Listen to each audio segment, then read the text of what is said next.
¿Quieres saber de la doctrina de Dios? Jesús nos dice en Juan capítulo 7, verso 16 y 17: Mi doctrina no es mía, sino de aquel que me envió. El que quiera hacer la voluntad de Dios, conocerá si la doctrina es de Dios o si yo hablo por mi propia cuenta. Imagínese un mundo en el que todas las personas que a sí mismas se llaman cristianas, creyeran, enseñaran y practicaran las mismas cosas. No existiría la división, no existiría la confusión religiosa. El nombre de Cristo verdaderamente podría ser magnificado en tal atmósfera. Miles, innumerables miles, podrían ser convertidos por medio de ese espíritu de unidad y por medio de ese espíritu de el mismo propósito. Desafortunadamente, eso no es verdad en el mundo en el cual vivimos. En lugar de eso, nos rodea el sectarismo, la división, la fragmentación, la confusión. Las personas no creen, las personas no practican hoy en día las mismas cosas aun cuando tenemos la Biblia. Pero una pequeña pregunta: ¿nuestro mundo podría ser diferente a eso? ¿Todos los que aclaman el nombre de Cristo deberían estar unidos? La respuesta de nuestro Señor Jesús a esa pregunta es sí. Todos los que aclaman el nombre de Cristo deberían estar unidos. Nuestro Señor Jesús, en la oración que le dirigió al Padre en el Evangelio de Juan, capítulo 17, le pidió eso mismo a su Padre en oración. Empezando en el verso 20 dice, Juan capítulo 17, versículo 20. Mas no ruego solamente por estos, refiriéndose a los apóstoles, sino también por los que han de creer en mí por la palabra de ellos, para que todos sean uno, como tú, oh Padre, en mí y yo en ti. Que también ellos sean uno en nosotros, para que el mundo crea que tú me enviaste. La gloria que me diste yo les he dado, para que sean uno, así como nosotros somos uno, yo en ellos y tú en mí, para que sean perfectos en unidad, para que el mundo conozca que tú me enviaste y que los has amado a ellos, como también a mí me has amado. En esta lectura, en estos 3 versículos de Juan capítulo 17, nuestro Señor Jesús nos muestra que Él quiere que todos los que invocan su nombre verdaderamente sean uno. Una pregunta que tengo para hacer con base en esto es la siguiente. Esta oración de nuestro Señor, la petición que le hace al Padre, es algo que se puede lograr, es algo que puede ser llevado a cabo con esa diversidad de creencias, de enseñanzas y de prácticas que vemos entre el pueblo que hoy día a sí mismo se llama cristiano. ¿Será posible que esta oración de nuestro Señor sea contestada, haya respuesta positiva con la actitud tan divisiva de este mundo de hoy? ¿O todos debemos creer, enseñar y practicar las mismas cosas para que la unidad sea una realidad? La palabra de Dios dice que todos debemos hacer las cosas de la misma manera. En 1 Corintios, el apóstol Pablo, en el capítulo 1, así lo enseña. Dice en 1 Corintios 1:10, os ruego pues, hermanos, por el nombre de nuestro Señor Jesucristo, que habléis todos una misma cosa, y que no haya entre vosotros divisiones, sino que estéis perfectamente unidos en una misma mente y en un mismo parecer. O como lo expresó en la carta a los Efesios, en el capítulo 4, empezando en el verso 3, un cuerpo y un espíritu, como fuisteis también llamados en una misma esperanza de vuestra vocación, un Señor, una fe, un bautismo, un Dios y Padre de todos. Aquí nos dice que hay un solo cuerpo, no que hay 3 o 5. Nos dice que hay un espíritu, no 5 o 10. Nos dice que hay un Señor, no 100 o 200. Nos dice que hay una fe, no varias creencias. Nos dice que hay un bautismo, no diversidad de ellos. Y nos dice que hay un Dios y Padre. El mensaje de nuestro Señor Jesús no fluctuaba dependiendo de la audiencia que tuviera. En 1 Corintios capítulo 7, el apóstol Pablo nos dice que él enseñaba la misma cosa en todas las iglesias. Dice en este versículo 17 de 1 Corintios 7, pero cada uno como el Señor le repartió y como Dios llamó a cada uno, así haga. Esto ordeno en todas las iglesias. No era que Pablo en una iglesia enseñara una cosa, mandara una cosa, y en otra iglesia del Señor, en otro lugar, mandara y enseñara otra cosa. La coherencia en doctrina y práctica caracterizó a Jesús, caracterizó a los apóstoles y caracterizó a los cristianos del primer siglo, y también debería caracterizarnos hoy en día. Hay una exhortación clara y directa del apóstol Pablo, inspirado por el Espíritu Santo, en 1 de Timoteo capítulo 6. Vamos a esta porción. Dice, 1 de Timoteo capítulo 6, verso 3 en adelante. Si alguno enseña otra cosa y no se conforma a las sanas palabras de nuestro Señor Jesucristo y a la doctrina que es conforme a la piedad, está envanecido, nada sabe, y delira acerca de cuestiones y contiendas de palabras, de las cuales nacen envidias, pleitos, blasfemias, malas sospechas, disputas necias de hombres corruptos de entendimiento y privados de la verdad, que toman la piedad como fuente de ganancia. Apártate de los tales. O la gran exhortación que el apóstol Juan tiene para todos nosotros desde hace 2000 años y que es necesario que la apliquemos hoy en día. Mire, dice en 1 de Juan 4:1, amados, no creáis a todo espíritu, sino probad los espíritus si son de Dios, porque muchos falsos profetas han salido por el mundo. Cuidémonos. Hay muchos falsos por ahí predicando, según ellos, el evangelio de nuestro Señor Jesucristo. Pero es necesario, como dice este texto, probarlos. ¿Cómo podemos llegar a creer, a enseñar y a practicar las mismas cosas hoy en día? Muy sencillo. Siguiendo el mismo modelo o patrón. Judas, en el versículo 3 dice que contendáis ardientemente por la fe que ha sido una vez dada a los santos. La palabra de Dios debe ser nuestra guía completa, porque como dice Pablo en Romanos 10:17, la fe viene por el oír y el oír por la palabra de Dios. Jesús mismo enseñó durante su ministerio terrenal, conoceréis la verdad y la verdad os hará libres. Juan 8, versículo 32.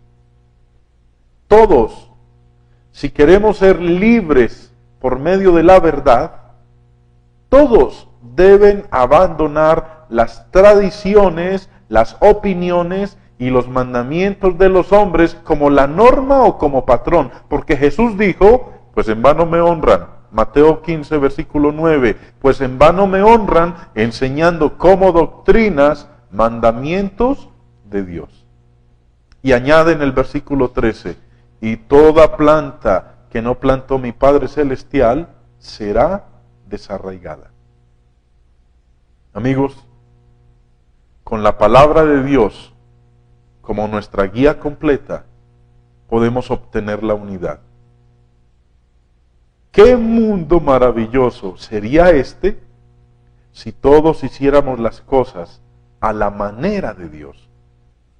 Entonces, todos le agradarían, todos estaríamos en armonía los unos con los otros. La manera de Dios nos lleva a la unidad. La manera de los hombres nos lleva a la división y al sectarismo.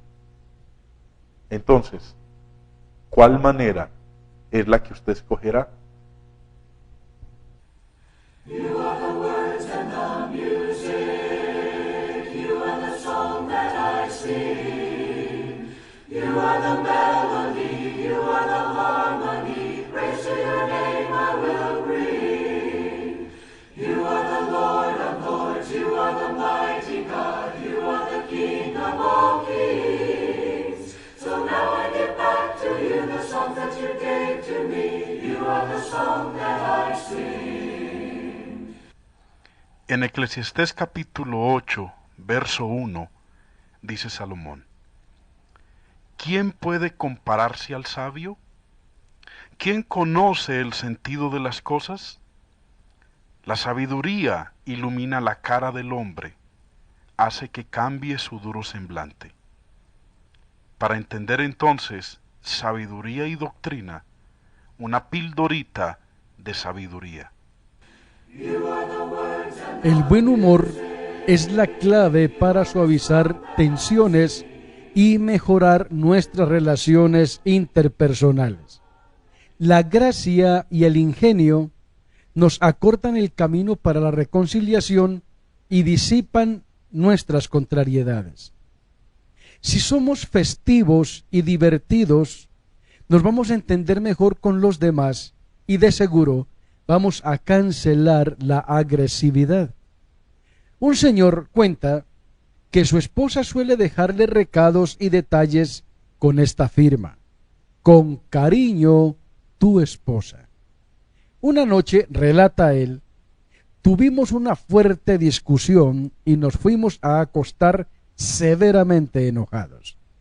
A la mañana siguiente, encontré una nota junto a la taza de café. Se trataba de un comentario sobre nuestra pelea la noche anterior. La nota final había cambiado y decía: parienta lejana. Eso no arregló el problema, pero ese detalle de buen humor abrió el camino para que empezáramos a salir del mutismo.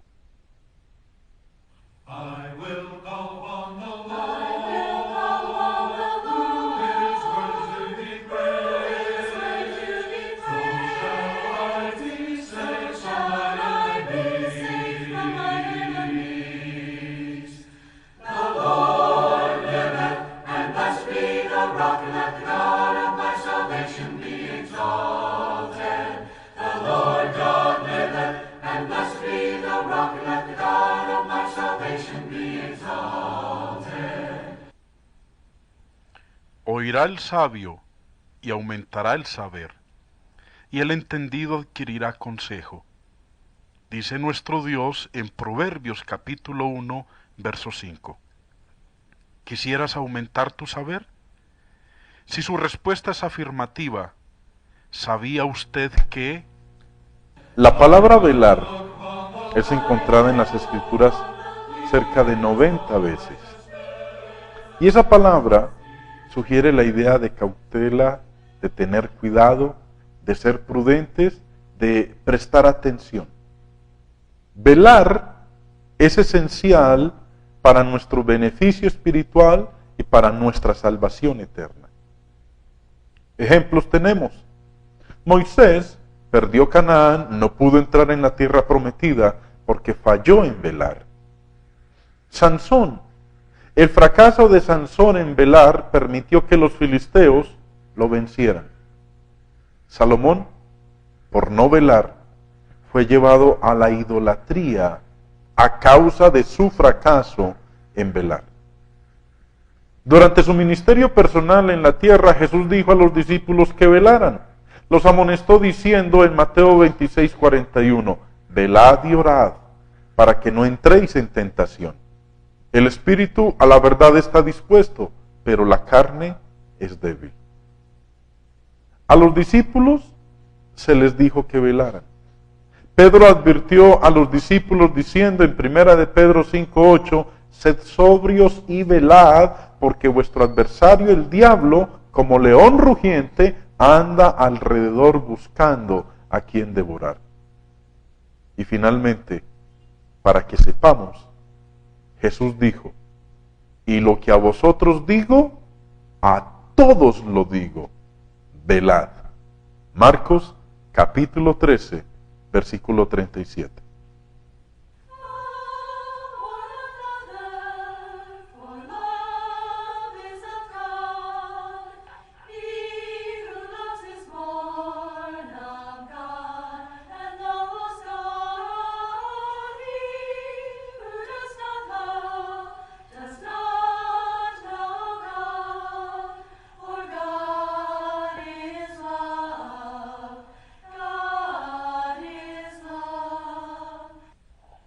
¿Estás preparado para presentar defensa de la verdad y esperanza que hay en ti?